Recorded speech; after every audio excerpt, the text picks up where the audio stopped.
So Ian wrote to me and he wanted to get my opinion and feedback about doing a private loan to a not-for-profit community-based organization. Hey there everyone, it's David Barnett from davidcbarnett.com, the blog and YouTube channel where I talk about buying and selling businesses, making local investments, borrowing money, financing, personal wealth issues related to entrepreneurs, and managing small businesses, and anything else really that people want to ask me about that relates to my area of expertise, of course. This week, Ian wants to know, should he make a private loan to a community-based organization, and what should he know about that kind of deal? Well, Ian, I've never made a private loan to a community-based organization, but I have actually been a party to some of these deals in a few different capacities. I used to be a member of the Kiwanis Club here in my hometown. In fact, I was with the club for over 10 years. Just before I was in the club had entered into a deal with a local municipality to build a public swimming pool. And part of that deal was that the club was going to take on a mortgage from a lender, and that the city was going to give them concession rights in the pool area so they would be able to run a business and earn money, with the idea being that those profits would then pay the mortgage. What ended up happening in that scenario is that the city actually had already given the concession rights for the entire park to some other party, who then threatened to sue once they found out that the Kiwanis Club was going to be able to sell, food and beverage inside the pool area. And so then the city reneged on that part of the contract, leaving the Kiwanis Club with no income and a mortgage to pay. And they were able to negotiate their way out of it by ultimately getting the city to take over the mortgage.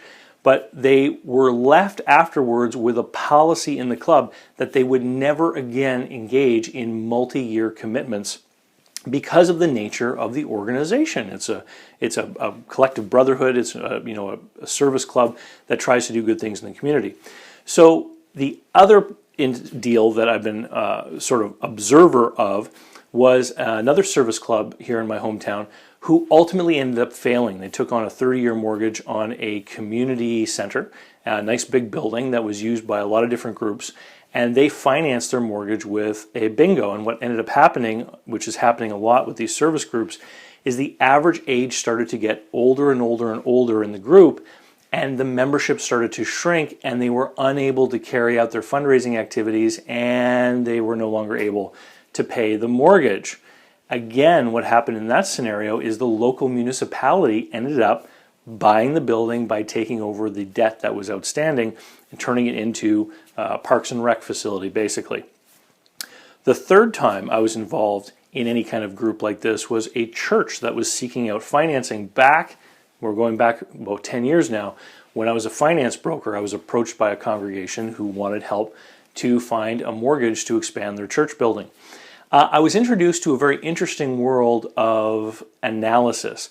Basically, what I learned is that when churches want to go and borrow money, the lender will actually do an analysis on the congregation, and they'll divide up the congregation into what they call GUs, or giving units. And so families with young children, for example, are categorized in one spot, whereas elderly singles, for example, are in a different kind of category. And they would use a weighting scheme to determine, based on their own metrics, what the likely congregation might look like in 10 or 15 years. Because if you're going to make a contract with someone like a church organization to lend the money on a building, you're talking about trying to perceive what the group is going to look like in 10 or 15 years, because the income, of course, of that group is based entirely on people who put money into the collection plate. And if you're lending money to a group that is already middle-aged or older, in 10 or 15 years, if they're not recruiting younger people, you could end up into a scenario where you might have to do something like foreclose. And this would be the biggest kind of problem that I would see in doing any kind of loan to a community organization. So if you had to foreclose on them, number one, would you be able to? A building would certainly be something you could foreclose on, but in all likelihood, if a community organization owned a building, it might be zoned for recreational, community use, church use, this kind of thing. And so then would that reduce the value of the building in a resale? Would you be able to sell it to a business, for example? Or would it have very limited types of uses? So this type of question, can you make a private loan to a community organization? You can, as long as you're prepared to get creative if something goes wrong. because members of the organization are unlikely to want to offer personal guarantees, for example. If I were going to do it, I would want to see an enormous amount of fundraising beforehand to put down a huge equity amount into whatever it is was being financed. So, for example, a playground. If they were going to build a $25,000 playground and they raised $15,000 beforehand and they wanted to borrow 10 grand to be repaid over 3 or 4 years, that might be something that I would look at. But is it possible to foreclose and repossess a playground? Probably not. So maybe there could be some kind of guarantee from other organizations, for example. Could they get the city to co-sign that note? Could they get other community organizations to co-sign part of the note or give partial guarantees? So if they're going to borrow $10,000 from you, are there 4 or 5 other organizations like churches and service clubs who might each agree to shoulder a $2,000 guarantee if something should happen in the default of that note? Just some of the ideas of how you could structure it. Personally, the risk of having to go through that pain and what it might do to me and the community in the face of other people, I would probably shy away from that kind of deal. Who wants to be known as the guy who foreclosed on the playground? Not me. And what I would actually do is I would encourage them and probably offer to make a donation to their fundraising efforts. Anyway, Ian, I hope that answers your question.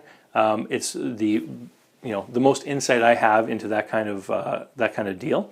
And keep the questions coming. If you want to learn more about local private investing and how to make deals with businesses and individuals that give you a superior rate of return, you should check out my book, Invest Local, and the online course that I offer, localinvestingcourse.com, where I actually take you through several hours of video tutorials on the actual step-by-step of how you find, organize, plan, and execute local small lending deals with all the paperwork, notes, leases, etc. that I use when I'm setting up the notes and then when I'm using leverage techniques that help boost my rate of return.